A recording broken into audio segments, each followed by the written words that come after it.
Well, hello there everybody, and welcome back to another episode of An Ecologist Plays, the channel where we get to talk about nature while playing games. As you can see, we are back in the clouded forest, and we are just here by the Resistance hideout, which is a brilliantly located place. It's in a cave. The caves are generally very useful places to go and hide. And of course, in history, a lot of people have sought refuge in caves during times of strife. Now, we are just going to go talk to Rinella quickly, and then we are going to go and explore a bit in the clouded forest and talk about some of the plants and animals that we encounter there. It's so good to see you.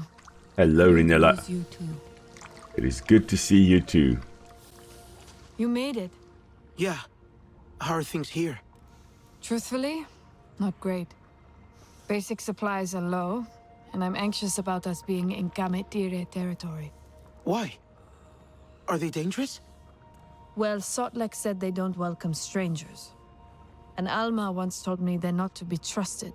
Did she say why? No. I should have asked. But I didn't think about it until now. It could just be a rumor, or maybe they just don't trust humans. Maybe. Did you think any more about Talan? I did. Let's give him some time. But I don't think we should tell Nor. It feels like he's already on the edge, and this could push him over. Won't lying to him make it worse? Just for now. Until we get the situation in hand. Okay. I'll check in on Nor. Alright, so we are in Kametire territory. So thus far we have encountered the Aranahe, we have encountered the Zespa, and now we are going to encounter the third Navi clan, the Kametire. And that's excluding the Sarentu, of course, which we are. And here's Alma. Alma's not looking too good. Alma, is she... She's stable, I think. That's as good as it gets right now. She was in a lot of pain, so we sedated her. Will she be okay? She has to be, but I'm not that experienced with Navi physiology. Hajir would know what to do. I can find him for you. Hajir is gone. Aww. Oh no. Hajir too? I'm so sorry. How did this happen? So many lives lost. Is there anything I can do? I don't know. There's a lot to take in. These inhalation burns are difficult to treat with our medicines. Everyone's in pain, and I don't have the supplies to help them. What if I check on supplies? We might have something that can help. Yes, maybe. I think Nora was helping out with that. Saw him skulking out the back somewhere. Anyway, I'd better monitor Alma. Sorry. Alright, so Alma is currently sedated. Hajir has passed. He was killed in that attack on the Resistance headquarters. And then during that quite sad conversation, Alex over here was just carrying on about his knee. So in the background, yes. But alright, that is enough chatting for now. Let's head out, because we need to go find help. The Resistance's medicine supplies is shockingly low. So, we've got to go find Nor. Nor should be out here somewhere, at the back entrance. But as we are running along here, you can see all these orangish, amazing things hanging down here. This looks like Old Man's Beard, which is a type of lichen. So a lichen is made up of two different things, at least two different things. It can be a fungus, which gives you the structure of this lichen here, and then either a cyanobacteria or an algae, which will then photosynthesize and actually provide energy to the whole lichen. So it's two species living as one. And this then being most likely something similar to Usnea, which is the genus of Old Man's Beard. And Old Man's Beard only really grows where there is good quality air. So when it's not polluted. In heavily polluted areas, Old Man's Beard tend to disappear from the trees where they are growing on. And they're generally attached to the trees. They don't have roots going in and stealing nutrients. They're not parasitic. They're simply using the tree, like this root it seems here, or usually branches, but they're just using that as an attachment place, so that they can have somewhere to hang off from. And this one here would be quite old. They're relatively fast growing, but not fast growing. They take a long time to reach this size. That is quite cool to see. Love them. I heard you were back. Mm-hmm. I'm truly glad. Yes. Thanks.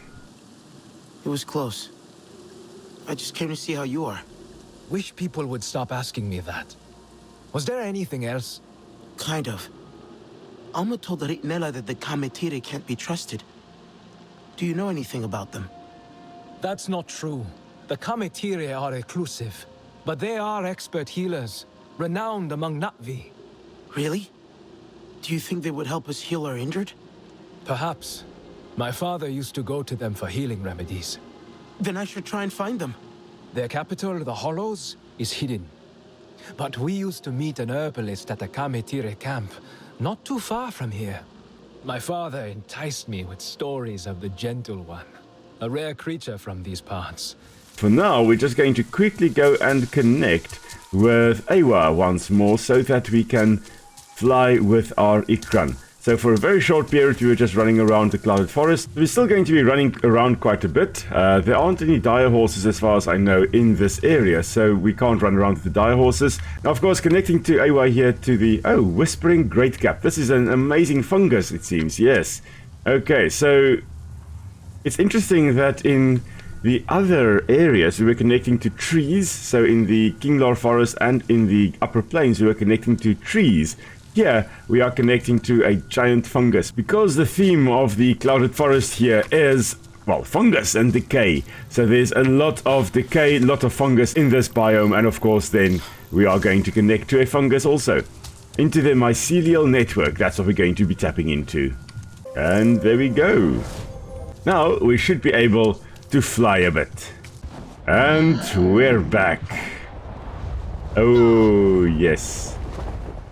Now the clouded forest here has some amazing large fungi all over the place, and there was a time in Earth's history when we also had very big fungus growing all over the place, where they were in fact the dominant life form. Before trees had even evolved, we had giant fungi. They were rising like these weird spires from the ground. Apparently down here somewhere there is a place where Nor and his father used to connect with a healer from the Kametire clan. So let's have a look and see. There appear to be some lights. Maybe someone's home. Hello there. Is anybody home? Okay, so we've got this weird green fog all around. Don't like the look of that. We also have a fire that is still lit. There are also some signs of herbs that are all over the place here. So there is a healer in this general area. Well, that went exactly as I predicted. Fascinating. Hello there. Oh, there's another feral thanator. I don't like you, but you are no match for my bow. Most impressive. Okay, yeah, definitely another big feral thanator. Yeah, in this case it is in fact a mature individual. So this is as big as they're gonna get. We never actually encountered the mature feral thanators in the Upper Plains, interestingly enough. But here we go, here is a big one. And yeah, no match for our lovely short bow. Now, where is that eccentric Navi? So interesting contraption this, the animal scare, which apparently this little eccentric Navi has made, where there's a pot with water in it and a little hole at the bottom, and then this wooden arm with a little bowl, and as the bowl fills up with water, it gets heavy, it tips out the water. That's why you've got a whole bunch of moss growing here. This is an extra wet spot, and mosses generally love water and love moisture. So the idea is that it constantly makes noise, and in the way then it's supposed to keep animals away. I'm not sure how good it is at that. Are you hurt? No. You fight like a Zeswal champion. Well, at least, that's what I think they fight like if I ever saw one. I hope I will. Have you? I have. Fascinating. But wait, are you sodden too? Or has the Yavah sickness taken me? I am. But what is Yavat sickness? The Yavah. A fog that burns your throat and clouds your mind until you die. I got lost while studying its effects. I followed the sound of the animal scare to escape. Yavat. I think I saw some earlier. What causes it? Nobody knows. It came after the Sardentu disappeared. Some think Ewa was punishing the Kametire. Doesn't seem right to me. So you are Kametire. I need the help of your greatest healer. Awasahika Nufi? Oh no. She doesn't see anyone. Would she see me? My friends are sick. Please, help. Perplexing. Mokasa forbids visitors. But they all saw them too. But is that good or bad? And they did save me twice. I have decided. And I will help. But nobody must know. How do I find the capital? Let me see. With your bonded, soar over the lake and continue until you see the rock we call Eklon's Head. Flat on top with its nose pointed to the horizon. Thank you. What is your name, by the way? I am Okul. But remember, if anyone asks, I did not send you to the Hollows. I quite like Okul. Hello there, and goodbye, Okul. Let's just quickly check here, because I think there is a little bit of a stash here. Let's just raid the pantry. And now we know where to find the Kametire. So the Yava over here is this green fog, which apparently will give you some kind of sickness. Let's just quickly check how that really is. Okay, it's going to...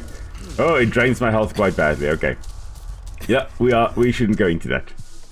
Good to know. Good to know. You know, for science, we've got to test everything. Now, as mentioned earlier, the Clouded Forest has a whole bunch of fungi in it. And I mean, look at this old tree trunk, this old coniferous tree trunk that really has so many amazing fungi sprouting all over it. Now, these really are massive, massive fungi. And they are most likely able to get to this size. I mean, look at that amazing cap there.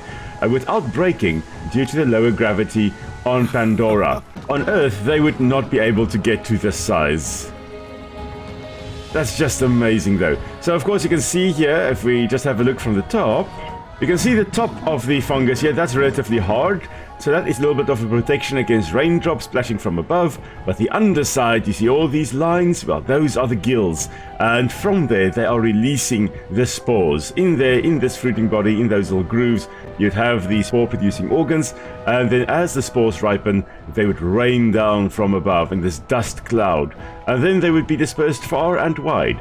Millions and millions and millions of spores. Some of those will end up in a suitable environment and will start growing, will form new fungi, but most of them will end up in places where they won't be able to survive, and they are just going to decompose slowly but surely and release a little bit of nutrients into the environment. But yeah, fruiting bodies of the fungi here, the majority of the body is actually in the tree trunk. There will be this whole network, this whole mycelial network, with a whole bunch of fine white threads going throughout this tree trunk. And then when the time is right, they will be pushing out these fruiting bodies. Now we've got a few animals in the area, as I can see there. There's a whipfang crawler up ahead here, right over there. And then there's also some echo stalkers. Now that's a new creature for us. Another one there. I don't think there are adults here. And this is it, the Echo Stalker. Now, they are practically blind, believe it or not. So if you look around here, they have got eyes, but they are teeny tiny little things, really of no use. But they have got amazing echolocation. And there we go, there are the ears, the big ears in the front here. Those are the main ones, but they also have a whole bunch of little ears situated along their neck over here. If we zoom in, you kind of see them extending along there. Beautiful, beautiful creatures. Now, the scientific name of this creature is the Hyenidae Chiroptera. Hyenidae referring to hyenas. That's the name, the family name of hyenas on Earth. And Chiroptera referring to bats. Chiroptera meaning hand wing. Chiro from hand and ptera with a silent P, of course referring to wing. So Chiroptera hand wing, which is a very original name. I mean, that's a nice name for a bat. It's a, look at those hand wings flying up there. But anyway, so this thing obviously taking inspiration from the bats with the echolocation that they have. Being practically blind, they don't use sight to find their food. Instead, they will be using echolocation, most likely making a whole bunch of clicks and then waiting for the sound to bounce off whatever they are trying to attack, and then detecting those sounds bouncing back at them with their amazing ears. There we go, and listening for us. Now, those ears, although it's mainly used for echolocation, they can also use it to intimidate predators or to intimidate rivals or attract a mate. So, multifunctional ears. Beautiful, beautiful creature. Not sure what the use of the horn in the front there is, because as you can kind of see occasionally, it actually is able to lift and lower that little horn at the tip there. Most likely a bit of a fighting implement when they're fighting with one another, but could also be a bit more of a display organ. It's relatively brightly colored. Red in the adults here. Just want to check what it looks like in the mature individuals. The mature individuals, overall, more brightly colored, much more orange and yellow. And the horn, basically the same coloration. So I'm not sure whether it really is a display organ. It could just be a way to fight other individuals, your rivals basically. Nice flattened tail also, very interesting, very reminiscent of some of the other creatures we have also seen, most likely aiding in steering them when they are chasing their prey. Now they are pack hunters, so similar to hyenas, you would find them in packs all over the place. And in fact we've got, I think, 3 or so running around here. There's one over here, there's another one over there, and I think I saw a third one, although I could have been mistaken. Now up ahead, however, we do have some Meer deer, and there are also some adults in the area.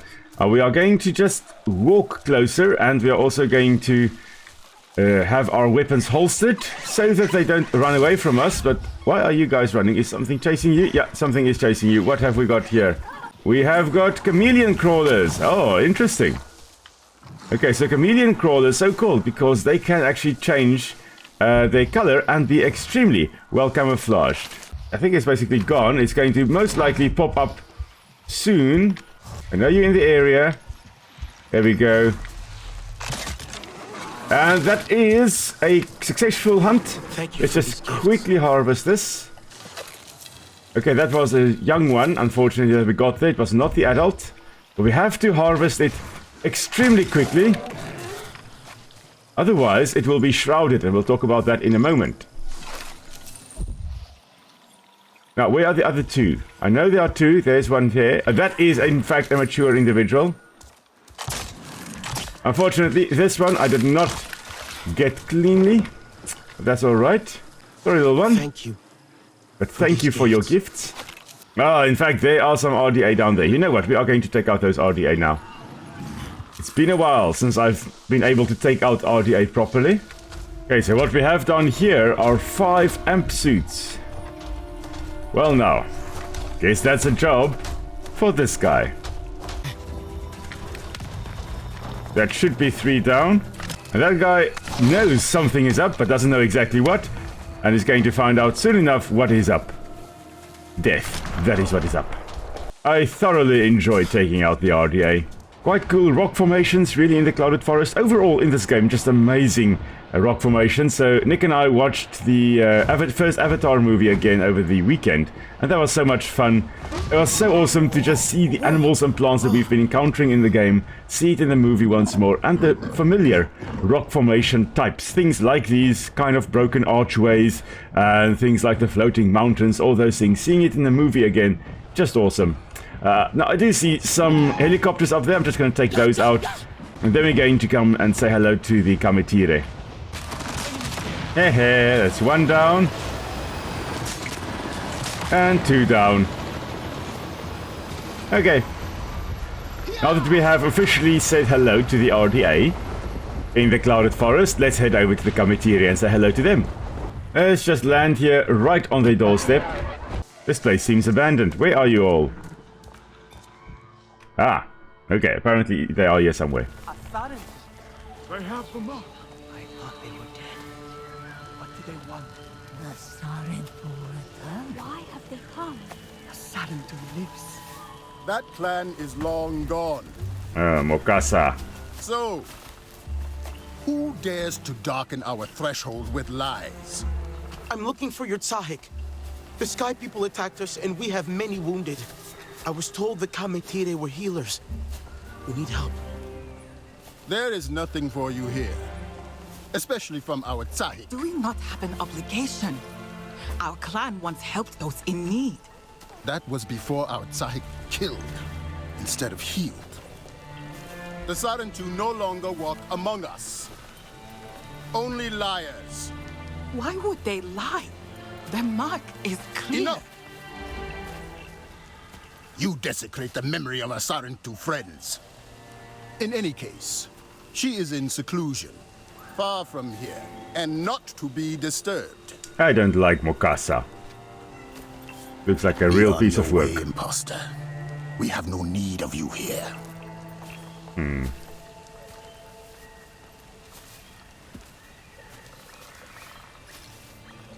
Not everyone agrees with Mokasa's methods. Meet me at the Circle of Ancestors, where Ewa shows us the way. Okay. I will follow you now. So it seems the Kametire Tsahik, Anufi, has at some point killed a whole bunch of people, and as a result she's in exile, and Mokasa, her advisor, is now the ruler of the Kametire clan. But anyway, that's interesting. We're going to see what we can find out, whether we can find out anything more about that. Never seen a Sarentu. Never thought I would. Then you walked into the heart of the Kametire, as if it was nothing. I didn't know. What? That everyone blames us for the dead Sarentu. But wasn't it the RDA that took us? You don't need to hide. We're not hiding. The clans turned their backs on us. And now, Mokasa is our only guide. Our Tsahik Anufi is lost in her own darkness. Anufi? How do I find her? Nobody ever sees Anufi. Mokasa forbids it. She stopped fighting for us a long time ago. But if I could just talk to her... Maybe. Seeing a Sarentu will bring her back to us. She has a place beyond the Great Falls, behind the capital. If you find it, tell her Satne sent you. Okay, thank you, Satne. We will go and find Anufi then. But first, we have a few more recipes to get. And of course, because we have a lot of the clan favor here, we can also use some of it on buying things like storm glider teeth, forest pine cones. So these aren't the best quality. You can get higher values from by actually harvesting if you do things correctly, you know, clean kills and all that. But it's easiest to buy this now.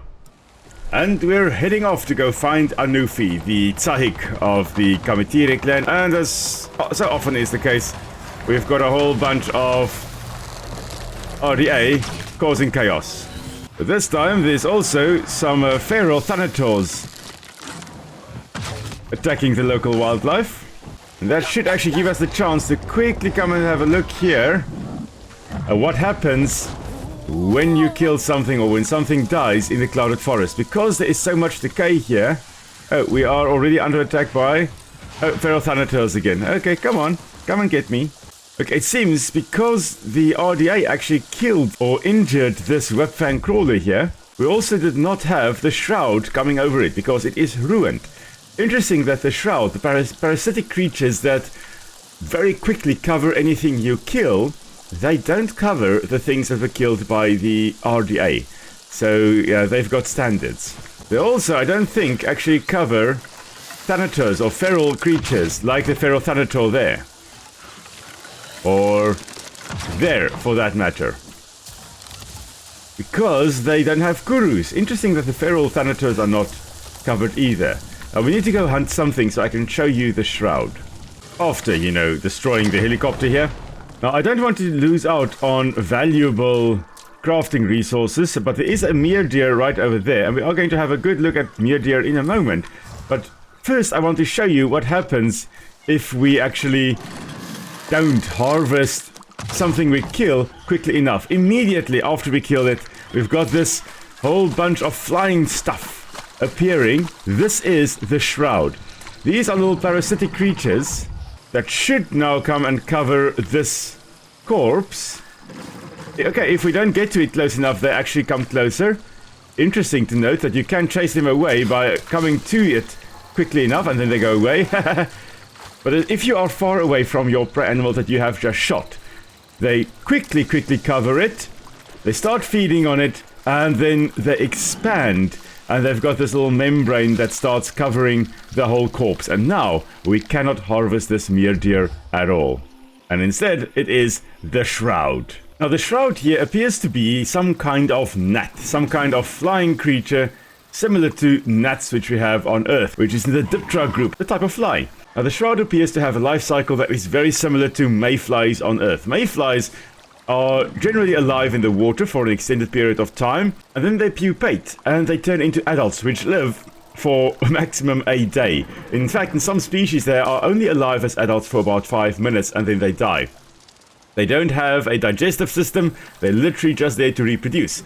And it seems the shroud is hanging around in places where there are prey animals, which are likely to be killed by predators, and then they very rapidly descend upon it. Now, they're most likely able to feed while they're on the adult stage, because who knows how long it's going to be before an animal actually is killed. But then very quickly descend on the carcass, and then they start laying their eggs in the carcass. And as they lay their eggs, they then form this umbrella, this shield over it. They use their body to form it, and then they die in the process, basically sacrificing themselves so that their young can survive. This is very hard, this outer covering here, which means we can't harvest the meat or the hide or anything like that whatsoever, and it protects the eggs in the process. But this is one of the problems with hunting in the Clouded Forest. You have to very quickly be able to harvest your animals that you killed, otherwise you are going to lose it. But it seems that if you want to take down a number of creatures, let's say 2 creatures at least in a herd, you can kill the first one, run over to it, stand on its corpse, thereby preventing the shroud from descending upon it, and then you can shoot the second creature. So I did say we are going to be talking about Meer deer, and we have just shot one, but there is another one, and we're just going to walk up to it to say hello to it. Because, there we go. So, as mentioned in one of my comments in the previous video, Meer deer, also known as the woodpecker deer, woodpecker antelope. Because, I mean, look at this. They are using their hard, keratinous mouthparts there to hammer against the ground. Interesting that they also do have some wing-like membranes, and there we go, there's the woodpecker deer going crazy again. Now, since the 1970s, it was believed that woodpeckers protect their brain against concussion by having some kind of built-in defense mechanism. Perhaps their tongue rolled around behind the back of the brain to cushion it when they are, hitting a tree trunk with their beaks. Or perhaps the spongy tissue of the skull actually acts like an airbag. But it seems that the woodpeckers don't really have to worry about that because of the smallish brain size, which is obviously much smaller than a human's brain size. They can actually exert a force against an object far greater than humans can without suffering concussion. So it seems that woodpeckers don't actually have a built-in defense mechanism against concussions when they are attacking tree trunks. I'm not sure whether the Meer deer is quite as fortunate. With them banging their heads against the ground like this, they having a larger brain, a little bit larger possibly than even human brains, they need some way of cushioning their brain, so like a built-in helmet. Or perhaps they just have, like woodpeckers may also have, a way to repair damaged brain tissue that they would get from banging their heads against the ground repeatedly like this. However it may be, these guys are perfectly designed for what they do. Pecking at the ground, looking for something to eat. So I initially thought the Meer deer actually is looking for seeds down here, but it seems they're actually hammering at the ground, similar to how a woodpecker would hammer against a tree, in order to get worms and grubs and all kinds of things in the soil here. Perhaps some mushrooms or truffles also down here. So they are feeding on a variety of, well, mostly animal matter, which is very, very interesting. So woodpeckers, of course, would hammer against tree trunks to get to the grubs living inside, and so too the Meer deer hammers at the ground to excavate some food. Now, apparently, when they are hammering, the tail here actually extends like a sail, like we can see there, so they can detect vibrations. The tail being very, very sensitive to vibrations in the air, so they can detect when a predator or another creature is moving around. So let's see whether, when it hammers at the ground here, the tail should be extending, but it does not seem to be extending. You're not doing what you're supposed to be doing, little one. Why are you not doing what you're supposed to be doing? Why is your sail... There we go. A little bit of extension there. Okay, so then... And checking around. Trying to detect any vibrations, but it does not detect me. That is here. You're not very good at what you're supposed to be doing. They do also have about 360-degree vision, because you can see the eyes on the side of their skull here. The side of the head. Okay, when you're not hammering against the ground, that'll be great to look at. Thank you. There we go. The eyes at the side of the head, able to let them look forward and almost backwards, so almost 360-degree view. They are very, very skittish creatures, and I love them. Relative of the hexapede, and then also the arrow deer, which we encountered in the upper plains. I think this is a good spot to end today's session, everybody. So thank you very much for joining me on our little adventure here. Hope you learned something new. Really great to be talking about things like woodpeckers and all those types of things. And of course, if you've got any questions, do pop it down into the comments below. I'll happily answer as best I can.